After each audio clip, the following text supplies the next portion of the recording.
So thank you each of you for joining us for this conversation, navigating cinema and culture. Thank you for investing your time to be with us. Thank you to 88 for making space. If you have not been here, I want to encourage you to come and check out what they're doing. I'm Dr. D'Angelo Dia, Theo Poet, Mystic, video installation artist. I'm also the Director of Education and Community Engagement for the Independent Picture House. But this will be a really organic conversation. I have a few questions, but I'm not going to spend a lot of time there on those questions. I want these voices to be the one that really elevate what we're sharing here. And I also want to make time as well for you to pose questions as well if you'd like to. I'm not going to read the traditional bios, but my opening question will make space for these individuals to share. This was an intentional selection, these three individuals. I'm going to sound really pessimistic with some things I'm saying, but I promise you I'm not going to. I don't fully trust this industry. It's problematic, specifically when capitalism keeps capitalizing. So I wonder and I question, how do we maintain being our most authentic self when we're engaged in this industry? When there is expectations from production companies, expectations from the pressure of our family for those that may say, why are you even bothering, engaging in this industry? So my opening question for you, and please fuel in this question information about your background, but how are you maintaining your humanity in this particular industry as Black and brown individuals? Got real quiet really quick. No, that's a really good question. First of all, thank you for allowing me to be on this panel. Thank you everyone for coming out. My name is Maleek Loyd. I am the co-founder of Lloyd Visuals. We're a production company here based in Charlotte. And I also own Lloyd Studios, which is a physical space where we do camera gear rentals, lighting rentals, and also space rentals for photo, video events. And then from a filmmaking perspective, I'm primarily a cinematographer. So I do everything from on the production side, from pre-production to post-production. Love editing, love shooting. And yeah, that's a little bit about me. We've worked with clients from ESPN to NFL to Hornets and a lot of different agencies in Charlotte and around the country. But to your question about how I maintain humanity, I think it's just finding things outside of filmmaking and outside of the industry that kind of drives me to find meaning. I think it's easy as you get into a career to have that as your sole identity. And that was what I did for a long time. I was deep into being behind the computer, behind the camera, and that was my life for a long time. And recently, been picking up running, been doing some more activities and hanging out with friends and family outside of the work of it, so that when I get back to the work, I can have fun with it and I don't have to drain myself 24/7 as a lot of us do as entrepreneurs and filmmakers. So yeah, that's how I keep my sanity, is doing stuff outside of the traditional. Yeah. Good answer. Hello everyone, my name is AJ Riggins. I'm an independent filmmaker, freelance creative producer based here in Charlotte. So I do a lot of independent work that I write, direct, and produce. Equally, I kind of moonlight as a commercial and agency producer, so doing a lot of advertising campaigns, a lot of commercials, and yeah, currently on track to be making my debut feature film next summer, so fingers crossed on that. Yeah, I love that question, and I think you're kind of going to get similar responses there, just in this idea of maintaining humanity. You and I spoke about it literally right before coming on stage, and it is a delicate balance of understanding, what we kind of signed ourselves up for. But what I do is film, who I am is not, and I am a man, and I have other interests outside of my professional, goals. With that though, I will still say I accept the times when I do need to be fully here and fully present. And one thing that I've learned on this journey is really being where my feet are. Right now with you all, so this is where I am, and I'm serving.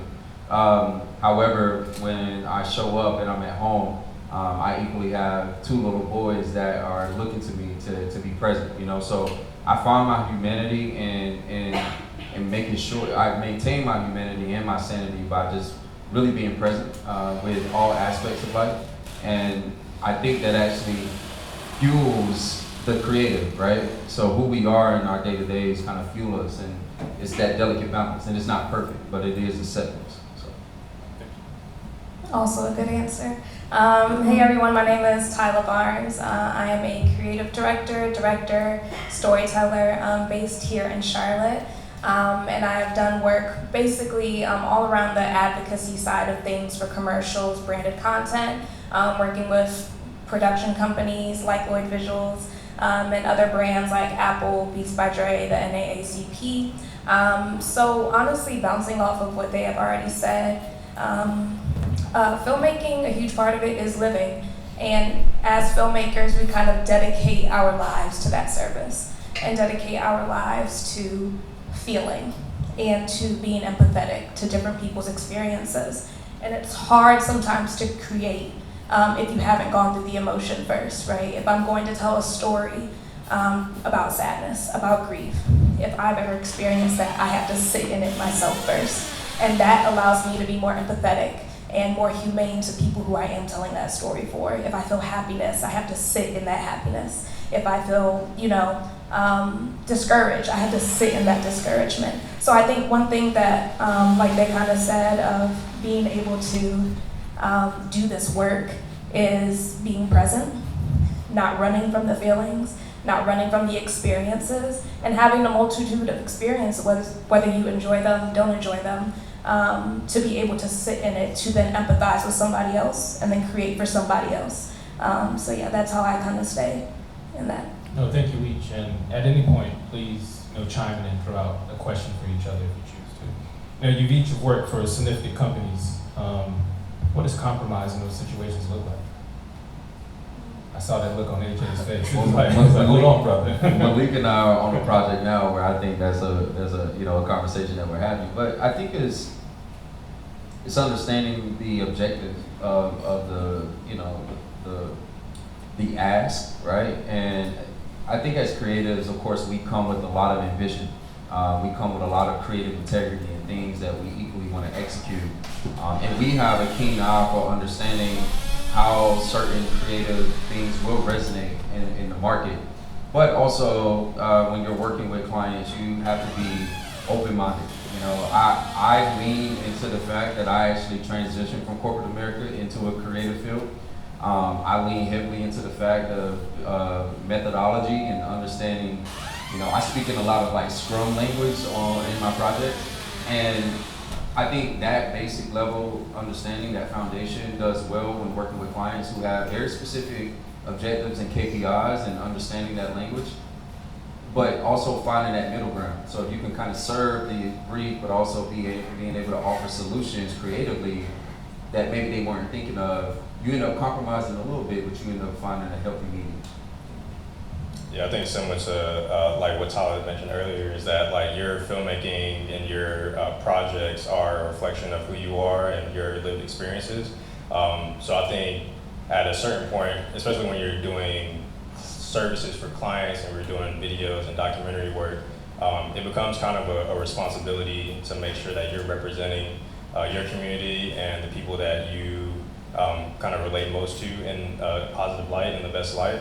So when you talk about compromise, when there's people who come to you as a subject matter expert, as a director, as a filmmaker, you have to take on that liability of making sure that everything in the project is in line with a positive story for the people that you're telling the story about, whether it's yourself, other people, other communities. So I think that's key, and like making sure you're rooted in who you are first, and then when there is conflict, when there is compromise that you have to make for a client's sake, for a brand partnership, for anyone that you're collaborating with, it just comes down to communication and just like clear expectations up front, to know where you need to pivot and change if needed.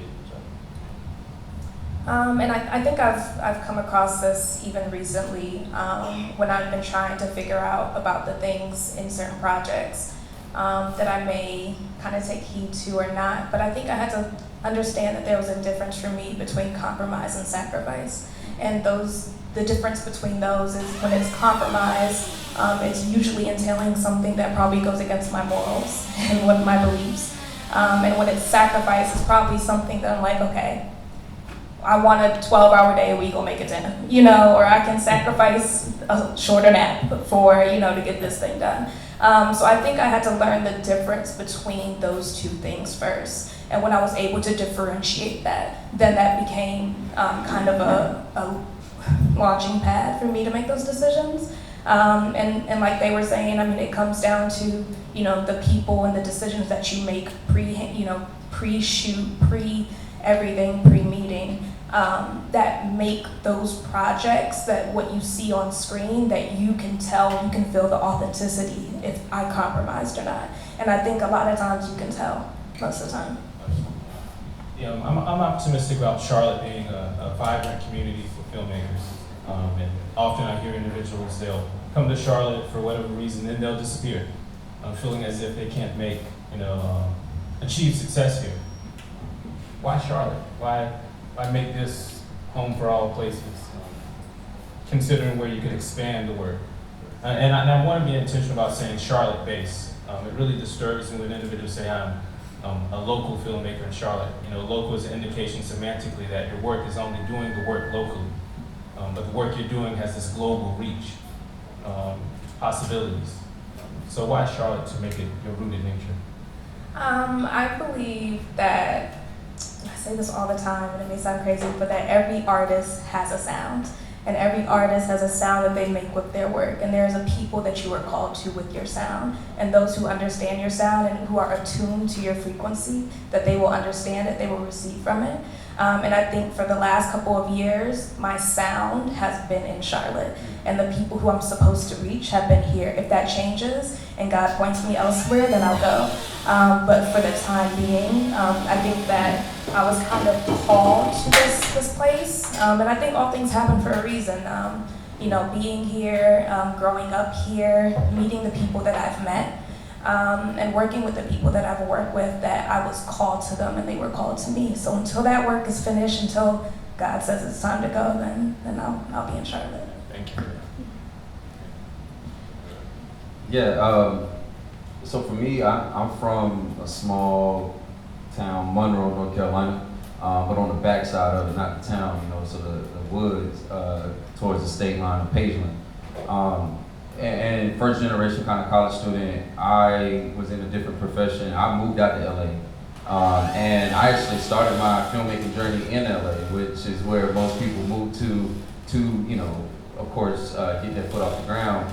But for me, I didn't move there for that. I just happened to be there when I started. And I made my first short film there and quickly realized that I wasn't really in a comfortable place. My voice, I didn't really have a voice. And for me, it was actually like a self-discovery kind of journey of relocating back to North Carolina. Ended up doing my film school at the School of the Arts in Winston-Salem. And during that time, I really honed in on this idea of my Southern identity, really reining in on my voice and the stories that I tell. And Charlotte has always kind of been a base. It's where I did my undergrad at. It's where I was living even during film school. And so much so that I was super adamant upon graduating that I was going to set up shop here and really make it a fight to get stories told that are based here, but also be a nucleus for the Southern kind of diaspora version of what our stories are. So for me, like Charlotte is almost like headquarters to this bigger goal of this Southern experience of what I believe our actualities are, which in cliche in film and TV has been antebellum South, slavery films, Jim Crow, or they dumb us down, right? When we actually have actualities, we have stories that are unique and very nuanced experiences. And not everything is just about being black in the South. Sometimes that's just a matter of fact, you know what I mean? So I'm a big advocate for that. That's where a lot of my work resides. And I'm proud to say that, hey, I'm based in Charlotte and I'm trying to do it. So. Yeah, I think for me, originally from Greensboro, North Carolina, about an hour out in North Carolina. So I came to Charlotte like many do for the opportunity. Coming from like a smaller town, smaller city, there are limits to what you can do at the scale that you're at. So when I came down to Charlotte, immediately found a community of people who kind of supported what I was doing, and then also enough people who I can give back to. So I did a lot of nonprofit work, documentaries, volunteer work coming into Charlotte.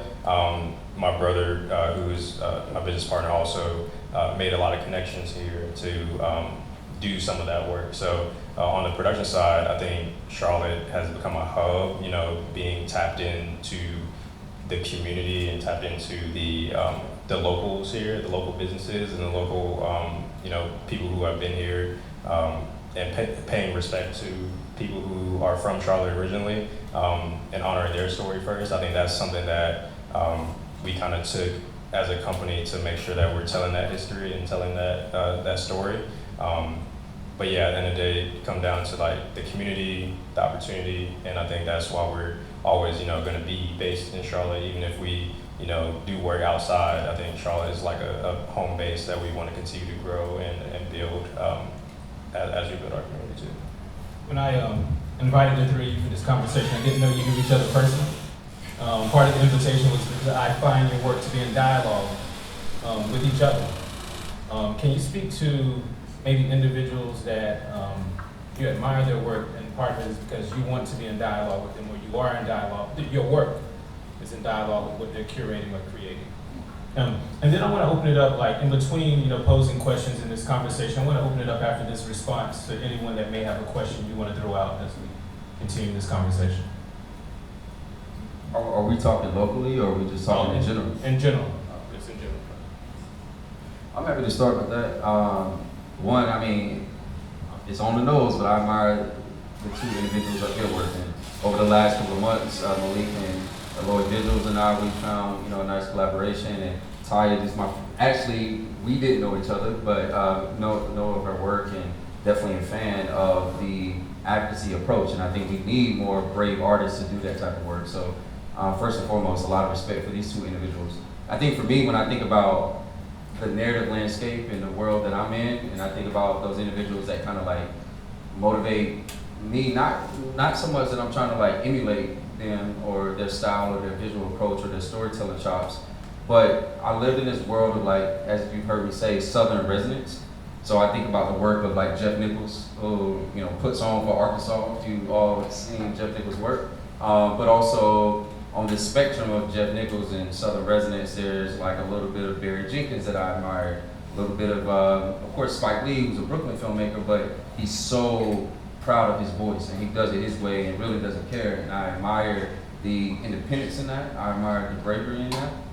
And then there are the David Finchers, people who push genre to a whole different level, all of which kind of like, I think I pull from in the sense of like motivation, at least. My stories are very specific, I think, but I think the motivations from these type of filmmakers and the artists and the way they approach the craft have definitely kind of helped shape how I move as well. And then lastly, one of my favorite filmmakers, maybe not so much from a like storytelling perspective, but I do think about Ryan Coogler and his model, like the blueprint, how he kind of navigated the industry and continues to navigate the industry with the latest work that he did with Sinners, and bringing that ownership back to himself and his community 25 years later. And 25 years may seem like a long time, but think about movies that we're digesting now on TV. You're flipping through your YouTube TV. It likely came out in the early 2000s, which is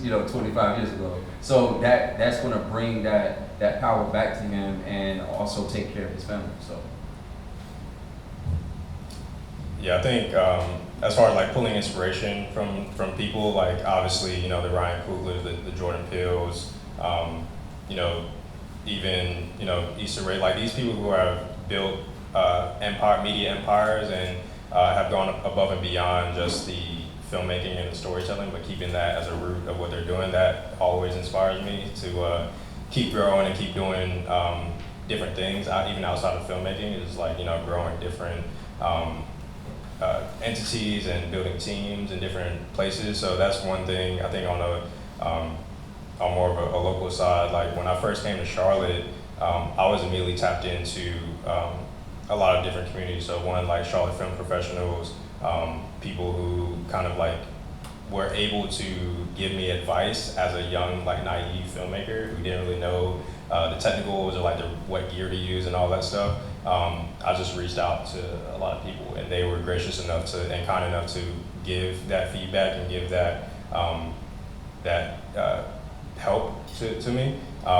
So I know, for example, like when I was doing nonprofit work, the nonprofit person that I was speaking with, they knew Bernardo at Caravan, and they were like, hey, can you review this video, send some feedback? And as a young filmmaker, that's like key to understand like what I'm doing to elevate, what I can do to elevate the craft. And little touch points like that, me and my brothers, we've kind of been accumulating over the years. We've been in business now 10 years now. And I think I find inspiration from these guys, from the people that we meet every day, other filmmakers, other creatives, and we're able to pull them into what we're doing, for example, to understand like the different audiences, the different types of projects we're doing, pulling in people from the community who kind of fit that mold and can tell their own story in their own voice. I think that's key, so I don't know if that answers your question. But as far as inspiration, I'm inspired by everyone around. Yeah, and community. Yeah, just the biggest thing is community and just being around, again, the Charlotte film scene and so many people here who just do inspiring work, who are just about telling these stories, telling them authentically. Of course, always inspired by the Issa Raes, the Ava DuVernays. I love kind of going into the kind of auteur artists. Jenna Carew is one of my favorite artists, as well as Rhea Dillon. And I think I really love their work. One, because it's timeless, kind of like you were saying, like you're gonna watch the film in 20, 25 years and it's still gonna be relevant. As well as just their work is felt before it's understood. And I think that's something so important, especially when you're doing heavy work and work that kind of requires you to speak to a large audience, to be able to be felt before you're understood, to give people that kind of curiosity, to drive them to discover more for themselves, and to not give all the answers in the film, but to give them the opportunity to cultivate their own opinion and their own perspective on the matter. I chuckle, I don't know if this will be a spoiler-free comment. You said that comment, and I instantly thought about him. I haven't seen it yet. I definitely thought, but you know that I just watched. However, I want to throw it out for any of you question, that you want to pose or throw out to any of us. Yes. I can't see you for the pillar, but if you throw out your question, I'll restate it. I have a question for AJ. You mentioned that you went from like corporate America to this creative space.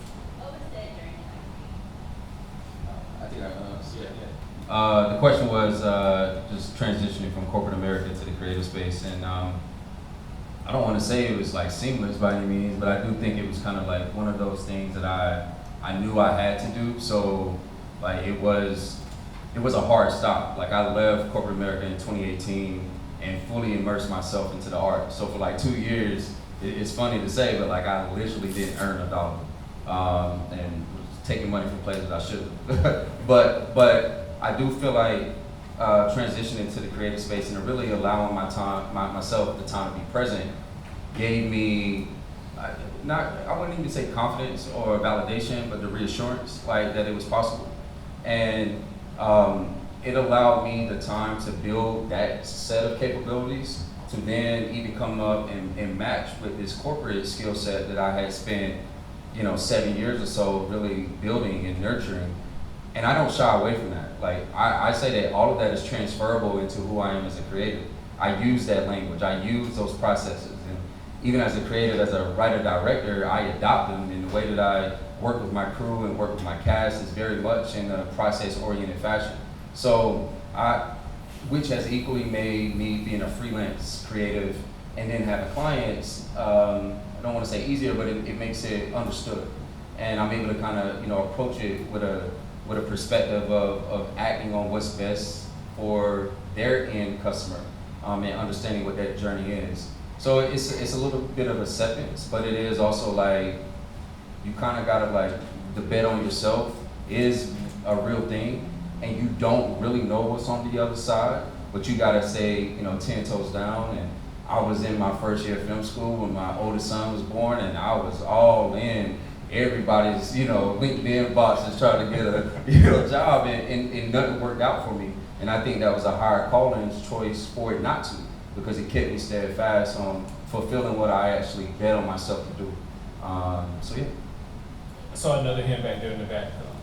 So my question is more for all of y'all, and I noticed that all of you have clients, all of you do work for other individuals. So it's kind of towards his morality question a little bit, like how you all, within your own self, you all have creative identities within your own work. How do you all like navigate that space, even beyond just proper communication, right? With like kind of bringing your voice, as Tyler said, everyone has their own voice, mixed with the client's voice. How do you guys like navigate that beyond just proper communication? How does that feel within the, within integrity, or is there any opportunities that you say like, hey, money's great, but it's not really aligned with my voice or my vision, or maybe I'm not the best person to tell this, and I don't want to keep talking, so I just want to leave.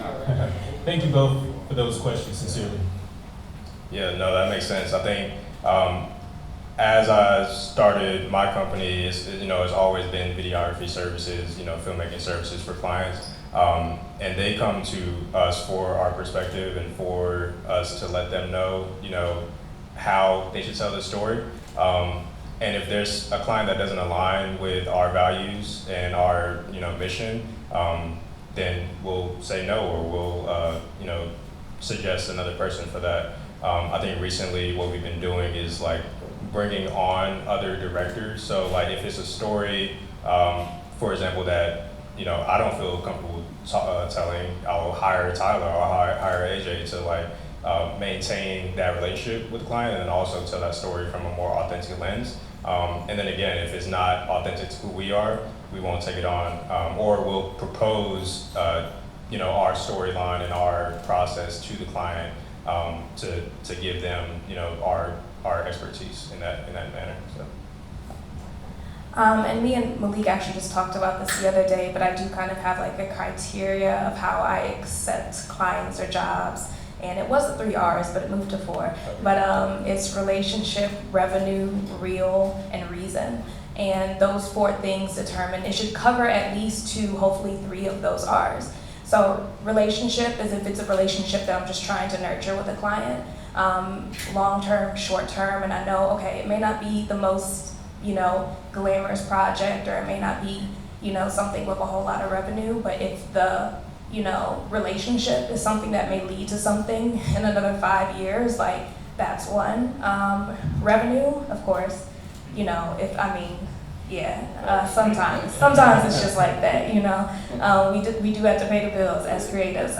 So revenue, and then real, if it's something that like a sector of work that I'm trying to get into. So say if I'm trying to do sports or something like that, and I don't have anything in my sports reel, and they're giving me an opportunity to do it, then that is something I would say yes to. And then reason, which is the only one that can stand by itself, is if it's a good cause. And if the reason behind the company or whatever you want to make, we don't have to have a relationship, it don't got to be the most pretty thing, and it doesn't have to, be worth a lot of money. But if the reason and the heart behind the mission is good, then that's also something. That's the only one that can really stand by itself. So those are the 4 R's that I go by. And basically when it comes to talking with client, it's, in that beginning stage, it's just forming a relationship. And you're not necessarily gonna be like besties with every single one of them, but I do think that, in the circle and the sphere of things that you're around, according to those 4 R's, that the certain clients will be drawn to kind of your work. So those are kind of the things that I go by with that. And I try to make my response short, but I think it's a little both for me. It depends on why I'm being hired.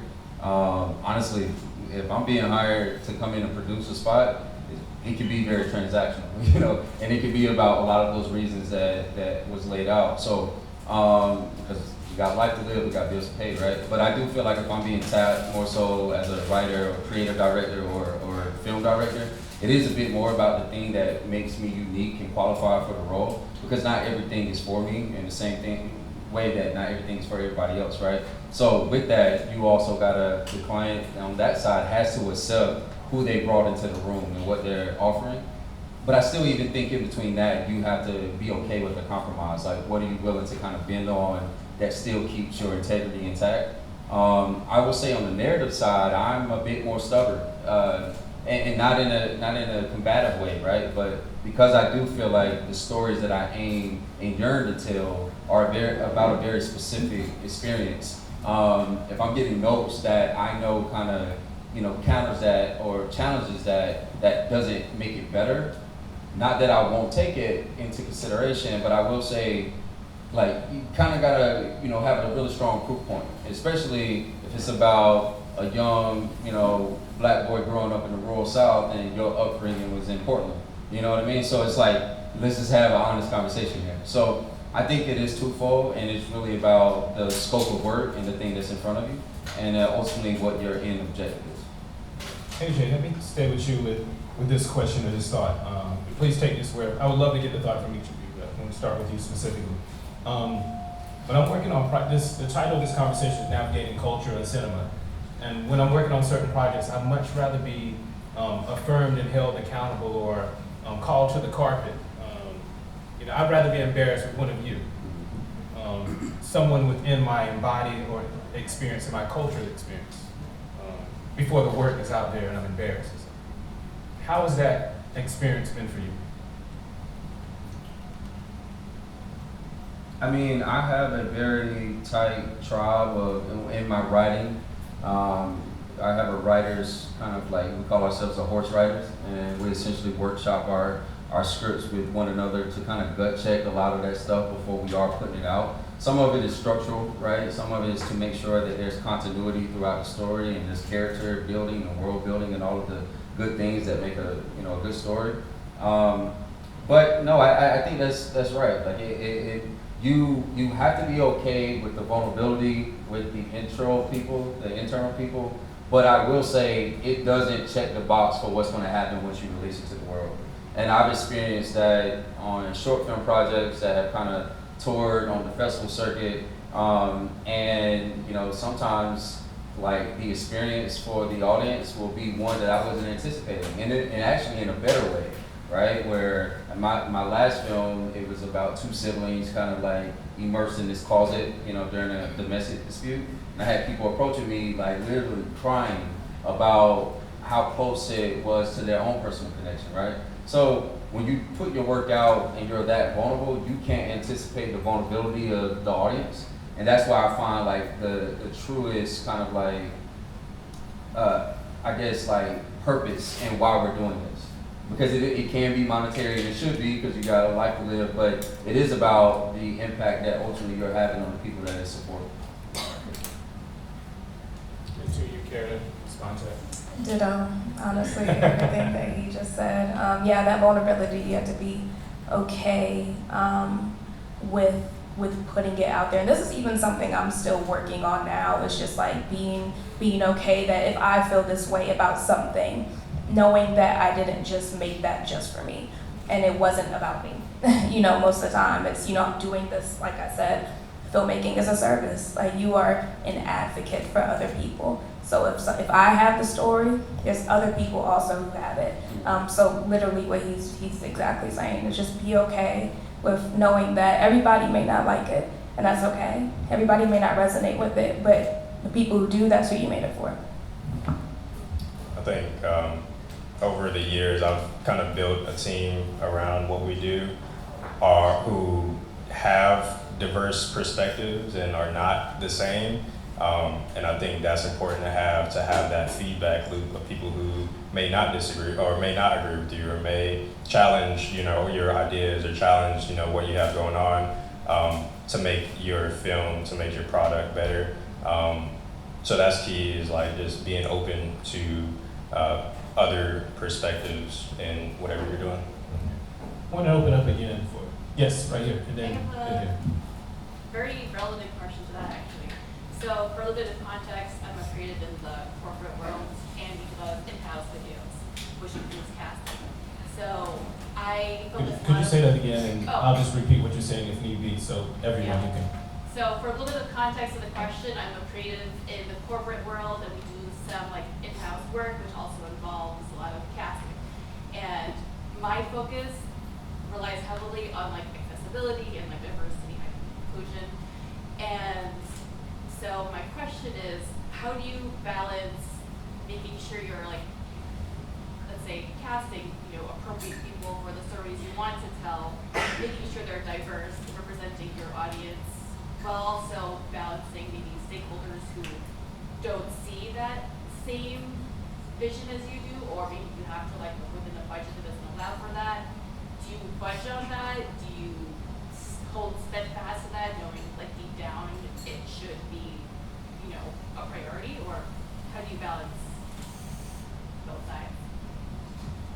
Yeah, that's a good question. I think from a casting perspective, I deal with a lot more like documentary commercial projects, so less narrative like these guys do. But I will say it is a priority for us to have diverse perspectives or a diverse representation in our projects. And I think that's just a conversation that you have, or at least that we have with a client to say like, hey, we can, do this project and we have these characters that you've kind of suggested, but what about this other option, or what about this, so that we aren't looking at this film and it's all the same, type of people, and like funneling into the same like idea of like whatever the project is, making sure that it's catering to as many people as possible so that people can relate to it. So that's just a general thought that I had. But. Yeah, I've been on both sides of that, right? Where like I've had to fight for diversity and accessibility and inclusion. And sometimes it can be very pragmatic, where it's like, look at your brief, look at who your audience is, they aren't this individual. So, so it's like almost putting it back on them. But I have also seen it kind of work against it, where the audience was a very specific demographic, or even geo, right? Like where you're at. And there was a performative effort to make some of these casting choices where it wasn't resonant with who your audience was, right? So I do think it's all about just understanding your consumer behavior, understanding who the actual audience is, and then casting accordingly. Sometimes you win those fights, sometimes you don't, and I think that just comes with the territory. Yeah, and I agree. I've been on kind of both sides of it as well, and it is just that communication aspect, but also if you are able to, back it up with that analytical side of the business and say, look, this is what we have, like this is, kind of where you guys have been in the past couple of months or years, and this is where we could see it going, and this is how you do it is backing it up with that analytical side. It almost makes it kind of irrefutable sometimes to kind of go with. Thank you. It's right here, and then I'll continue. Yes. Me being from a small town in South Carolina, actually close to Hazel, just kind of curious on like, what are some eye-opening experiences that y'all, what are some eye-opening experiences within culture that y'all experienced in this industry? And if people do get in this type of industry, how do you get into that while being from more rural areas? Let me take this start. Wait, you say you're from Paisley? Yeah, you say you're from Paisley? I'm like 20 minutes from Paisley. So you eat at Dario? I've heard of it. Oh, you know? Yeah. Okay. Listen, man, like for me, I recall like, and I'm not gonna say no names, but just being in film school and having certain, advisors and professors. And on paper, my resume definitely read one thing, because again, I had spent the first half of my professional career in corporate America, and I kind of applied to film school with that resume, and then a short film that I had made a year prior, got in. I would say like that really created a perspective and a vision for who I was to them. So it was almost like a lot of those conversations was trying to like shape and form me into somebody that could work in this business, but in a very specific type of role. And you talk about this rural upbringing, like, I I grew up working on, you know, a farm in the backwoods of Monroe, like picking up dead turkeys, you know what I mean? And then a produce farm. So you had to have Alltel to have cell phone receptions, right? So it's like, I totally relate to that. And I don't think that like you gotta like really be avert and beat that over the head with like, this is who I am and I'm proud to be that individual. I think it will naturally come through in your voice and in your work and the stories that you're willing to tell. And I think it's going to come with a little bit of like time and sacrifice and just understanding that it is a slow build to get there. You don't have to conform to who they want you to be, or you don't have to conform to who you used to be that might work in this thing.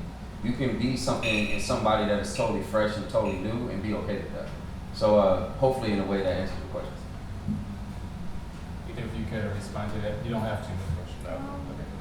I mean, I'll just emphasize what he said, but yeah, basically, yeah, like I said, it goes back to the sound. You have a unique sound, and all the things that are leading up to that, everything that you've experienced up to this point, you are more than likely going to see that you're going to use it in the industry. And even just being here, being in rooms like this, you know, now you know us, you know, and now, you know, you're connected in that way. So it's like continuing to put yourself in these positions where you have people here who are willing to help and just, you know, plug you into different places and people is also really important, so.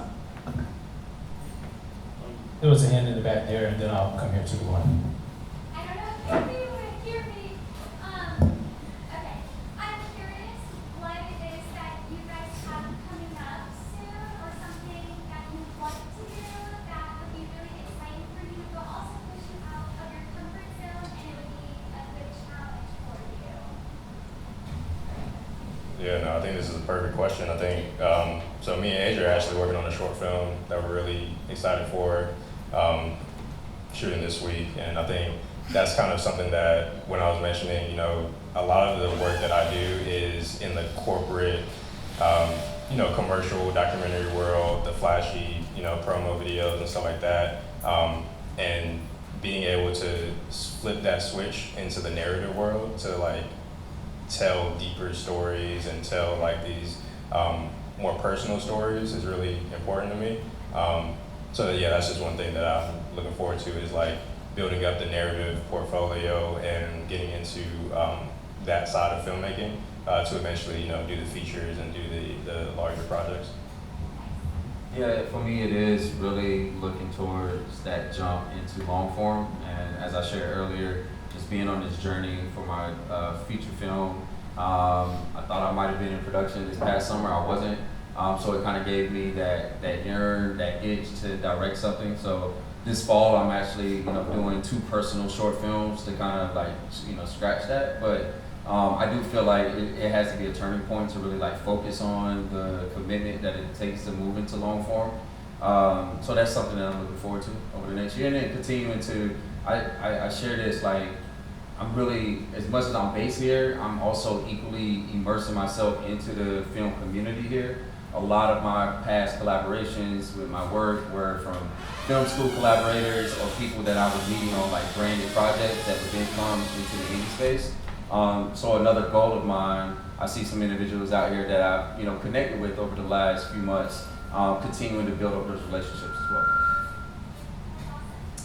And I think for me, I'm definitely looking to get more into the experimental kind of side of things. So kind of doing the advocacy work that I do now, just in a more a little bit experimental kind of fine art kind of way. I know me and Dia were talking about like, you know, museum installations and stuff like that through video form. So that's something that's gonna definitely push me. But I'm looking forward to diving into that.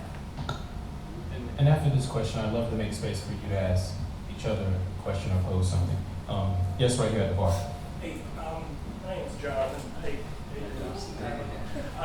my question's 2-part. One, what do you think as far as North Carolina or Charlotte, how we're doing as far as navigating the cultural cinema narrative? Are we doing a good job of being inclusive?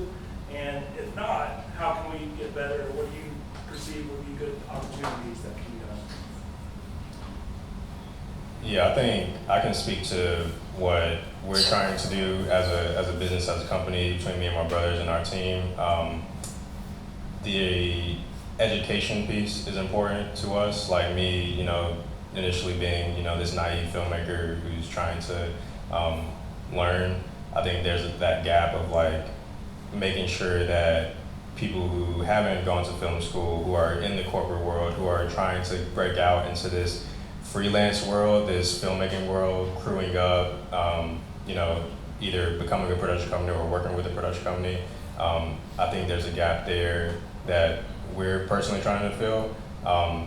So I think that's key, is like continuing educational programming for Charlotte filmmakers. This, is a great example of that. And then also, what we're trying to do is more workshops. So like how to edit, how to be on set and have crew set etiquette, how to light properly, like things like that are on the technical side, on the filmmaking side are really important. And then also just maintaining openness to make sure that maybe if you're working with the same people over and over again, that's great. That's like, that's an amazing opportunity to have, a trusted crew. But just opening yourself up. I always, love to hear other crew members that AJ and Tyler work with to bring onto our project so that we can continue to open up the doors for people who are trying to get a foot into the industry. I'll be honest, Jonathan, I struggle with that question because I think as a state, as a film ecosystem, we're healing. We lost all of our incentives years ago, right? And while there is a concerted effort to help bring film production back to not even just Charlotte, of course, North Carolina, there's a healthy rebate. It's a rebate, right? Not credit. There's a healthy rebate. I still feel like we're healing just as a film ecosystem, and I think to get into the microcosm of like more cultural relevant stories and how it fits into that becomes more work, right? And that is where I'm advocating. But I also understand that there's that quote unquote primary thing that we got to do first, and that's just getting the work back.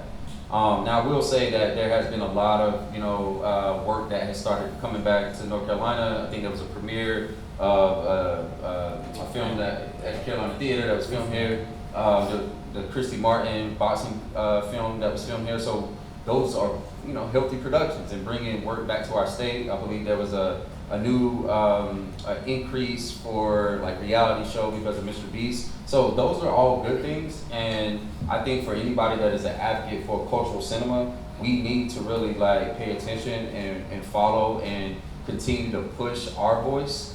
And I hope to be a part of what I think is just a bigger train of individuals who are adamant about North Carolina and Southern resident stories that are told here. So I do think it's a lot more work, but I do see it happening. It's just a scaling process. Yeah, and on top of everything that they said, I personally can just remember so many times where I probably wasn't the first choice nor the second choice, but there was somebody who just opened the door for me to get through. And like just having that access and just being able to have somebody who advocated for me and just open the door, like that. And some of my biggest career pivots, moves, successes, all those things have just came from the access of somebody being willing to be like, all right, I know you don't have, every single qualification. I know the resume may not read like this, but I see your heart and I see how hard you work. So that, just being able to have the access and having people to open the door is really big for us. I don't want to dismiss before they pose a question or thought to each other, I don't want to dismiss anyone's voice. Is there anyone else who would like to pose a question or thought? If you didn't, they're approachable. Just throw it out that way. The question or thought for each other? Or where can individuals also find you?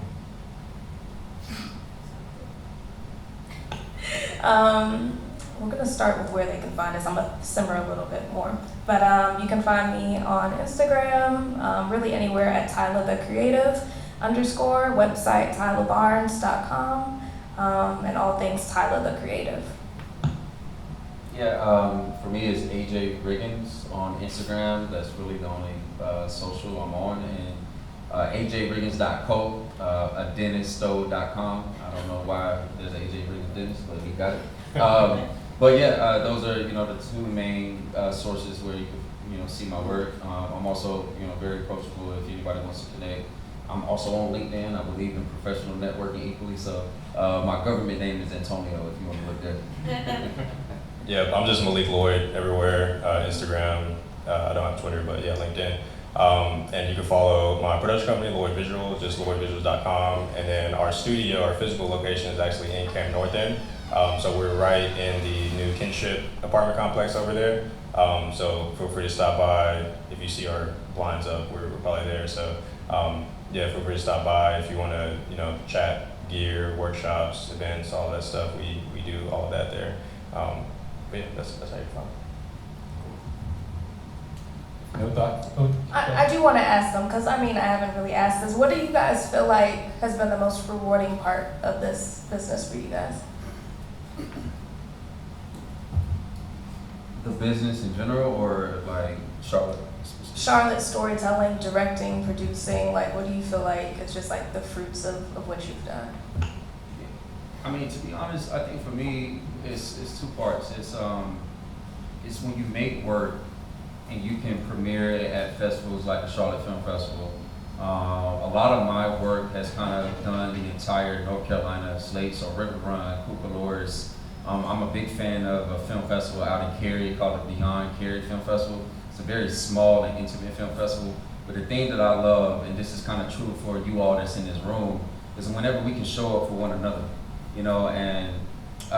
for us up here, we're here and we're talking about our experiences, but I'm sure that everyone in this room has equally their own experience in their journey here. So whenever we can, show up to panel discussions at 4 o'clock on a Wednesday, I don't know if we got off work early or what the case was, but like we're able to do that for one another, where we show up to these film festivals and watch a slate of shorts really there to support one, and then you end up finding 2 to 3 others that you also like that you weren't there for. So I think there's something special in that, and just continue to be a vessel for one another. Yeah, I think community is a big benefit of like being in this business, is like being able to connect with like-minded, filmmakers, creatives. And I think for me, one of the benefits is like also just that impact on the crew level, like being able to hire people who, are looking for opportunities and are looking to grow in their filmmaking journey or their technical expertise. I think I've talked to a few people recently who have just been, following our journey as a company and just being like, hey, you inspired me to quit my job and make my own production company, or like, pursue my own passion. So I think that is very satisfying to be able to be a resource to people. So yeah, that's kind of the benefit, is like being a resource to the community, and also just giving back and getting value from everyone that I meet in the community. I'm gonna close this out. You mind answering?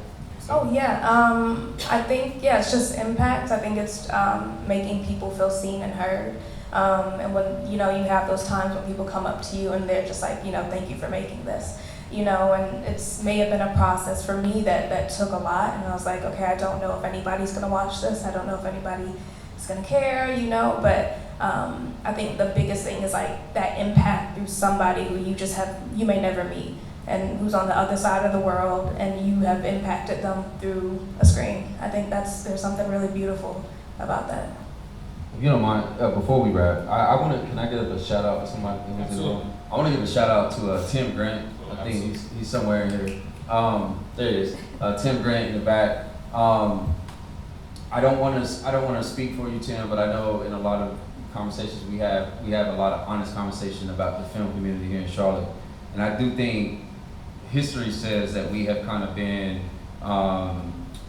just been broken up. We haven't been really like one ecosystem. You've had film societies, you've had film groups, you've had actors, film festivals, and I think a lot of the ground foundational work that Tim is kind of doing behind the scenes that has kind of helped curate this event, in addition to a lot of the other panels that's happening this weekend as part of the Charlotte Film Festival, is what needs to be done. And it's brave work, and it takes a lot of like time and scope, and most of the time it's unpaid, and you're doing it for the right reason. So I think Tim is just a really honest person. I met him at Indie Memphis another film festival that is close and near and dear. But I think you know, we need those type of people, those trailblazers in the community who are on the front lines and doing a good job of bringing us together. Thank you for doing that. And thank you, Tim. And thank you for making time to be with us. You could have been anywhere. You chose to be with us, so thank you for that. And thank you to 88s for making space for this conversation. I hope you each get a chance to enjoy the film festival. Thank you. Thank you all. I'm sorry.